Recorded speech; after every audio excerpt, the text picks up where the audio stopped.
সাবেক প্রধানমন্ত্রী রাজাকারের নাতিপুতি এইভাবে উনি বলতে চান না এবং বলেনও নাই। সাবেক প্রাইম মিনিস্টারের যে সমস্ত কল্যাণ, যে সমস্ত ভালো ভালো কাজ, এই সব বিষয়ে তার প্রতি রাজনৈতিকভাবে ঈর্ষান্বিত হইয়া এই মামলাটার আনয়ন করা হয়েছে। এটা হলো মূল বক্তব্য।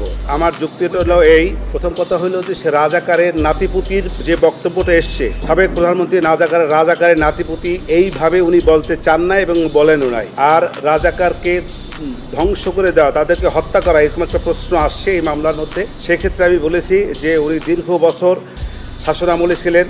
উনি যদি চাইতেন রাজাকারকে হত্যা করে ফেলবেন তাহলে ইতিপূর্বেই পারতেন।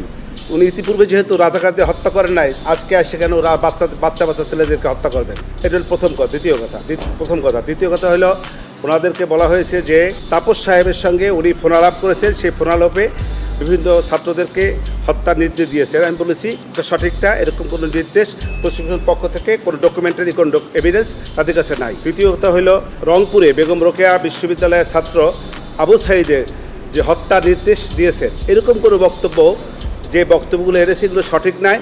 কারণ হলো এরকম কোনো ডকুমেন্টারি এভিডেন্স এই রাষ্ট্রপক্ষে তার যে দাখিলীয় কাগজপত্র তার মধ্যে নাই। 4 এবং 5 নম্বর যে অভিযোগগুলি, সেইগুলি বেলা 5টার, উনি তো বেলা 2টার, ওখানে বলা হয়েছে 14 আগস্ট থেকে 5ই আগস্ট, হ্যাঁ 14 জুলাই থেকে 5ই আগস্ট 2টা 30 বোধ হয় সম্ভবত, পারহাপস একটু ভুল হতে পারে, সেইখানে মধ্যে ঘটনা।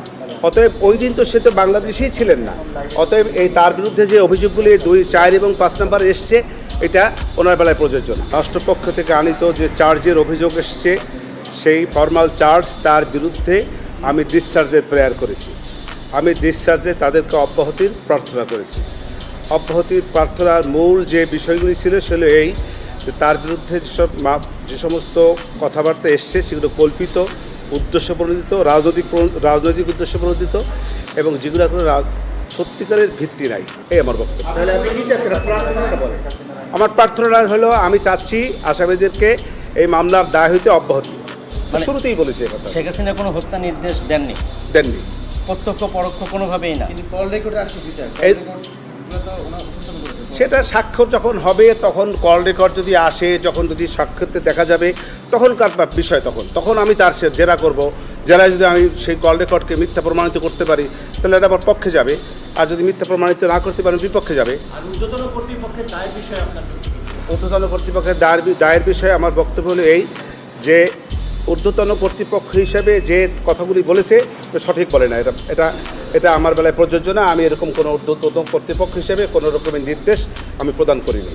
আচ্ছা আমির ভাই, আপনি বললেন যে আজকে চার্জ হিয়ারিং ছিল, তো এই বিষয়গুলো মানে আইনের বিষয়গুলো আজকে ডিসচার্জ শুনানি ছিল, রাইট? তো এখানে যেই হিয়ারিংগুলো ওই প্রসিকিউটররা বলছে যে এইগুলো এখানে আসার কথা না, আইনগত কোনো ব্যাপার যদি থাকে, যেমন আপনি বলেছেন যে এই আইনে মানবতা বিরোধী অপরাধ মানে এই বিচারটা হয় না, মানে সেই ব্যাপারে আমার বক্তব্যটা হলো যে মানবতা বিরোধী অপরাধ, এই দেশে কোনো যুদ্ধ হয় নাই।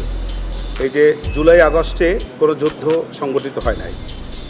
এখানে একটি রাজনৈতিক পট পরিবর্তন এবং প্রতিহিংসা, হিংসা, তার প্রেক্ষাপটে এই ঘটনা।